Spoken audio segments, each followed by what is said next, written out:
இன்னைக்கு இந்த நெல்லிக்காயை வச்சு நான் இன்னைக்கு வந்து நெல்லிக்காய் பாக்கு செய்ய போறேன். வாங்க நெல்லிக்காய் பாக்கு எப்படி செய்வோம்னு பார்ப்போம். வாங்க. கழுவியாச்சு. கழுவிட்டு இட்லி சட்டியில தண்ணி ஊற்றிருக்கேன். தண்ணி கொதிச்சிருச்சு. இதை போட்டு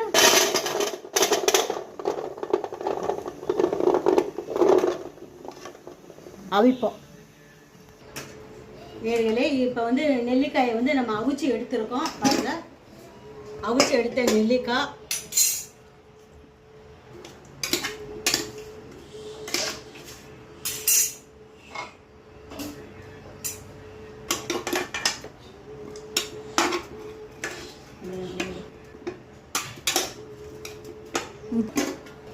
நேர்களே, இது இந்த நெல்லிக்காய் அவிச்சு எடுத்திருக்கேன்.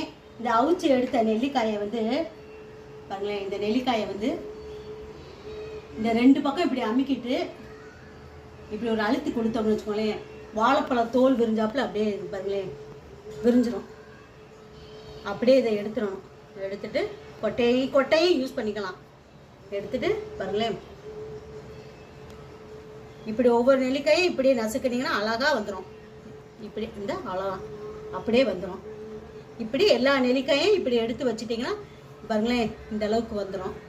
இதை என்ன செய்யணும் தெரியுமா, அப்படியே வந்து வெயிலில் காய வச்சிடணும்.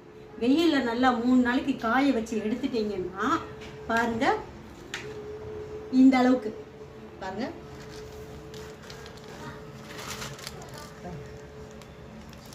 இதுதான் நெல்லிக்காய் பாக்கு.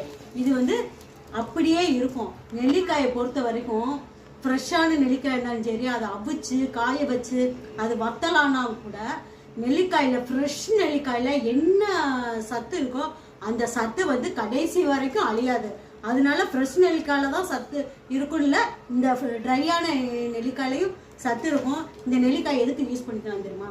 இப்போ ஒரு மாதிரி ரொம்ப நாவரிச்சியாக இருக்குன்னா இந்த நெல்லிக்காய் யூஸ் பண்ணிக்கலாம். இப்போ வந்து ஸ்மோக் பண்ணுறவங்க ஸ்மோக்கை நிப்பாட்டணும்னு நினைப்பாங்க பார்த்தீங்களா, அவங்களுக்கு கையில் வச்சுக்கிட்டாங்கன்னா போதும். ஒரு ஸ்மோக் பண்ணணும்னு நினைக்கிறப்ப ஒரு 4-5 பீஸை எடுத்து வாயில் ஒதுக்கிக்கிட்டாங்கன்னு வச்சுக்கோங்களேன், அந்த உமிழ்நீர் சுரக்கும். அவங்களுடைய டாக்டர் வந்து இந்த ஸ்மோக் பண்ணுற எண்ணத்தை தவிர்த்துருவோம். இது வந்து ப்ராக்டிக்கலாக எங்கள் ரிலேட்டிவ்ஸுக்கு நாங்கள் செஞ்சு கொடுத்து அவங்க அதை பயன்படுத்தி ஸ்மோக்கிங்கே நிப்பாட்டினாங்க. அவ்வளோ இது இது அப்புறம் நம்மளும் வந்து இதை வந்து வச்சுக்கலாம். ஏன்னா நெல்லிக்காயில் தான் எவ்வளோ நல்ல சத்துக்கள்லாம் இருக்குது பார்த்தீங்களா. நம்மளும் அப்படியே ஒரு கைப்பிடி அள்ளிட்டு ஒதுக்கிட்டு நம்ம அன்றாட வேலைகளை பார்த்துக்கிட்டு இருக்கலாம். டெய்லி வந்து நமக்கு வந்து நெல்லிக்காயோடைய சத்து வந்து நமக்கு போயிட்டு இருக்கும். இது வந்து எத்தனை வருஷம் ஆனாலும் நெல்லிக்காய் அப்படியே இருக்கும், பத்தலாக இருக்கனால. அதனால இந்த நெல்லிக்காய் பாக்க வந்து நீங்களும் ட்ரை பண்ணி பாருங்க.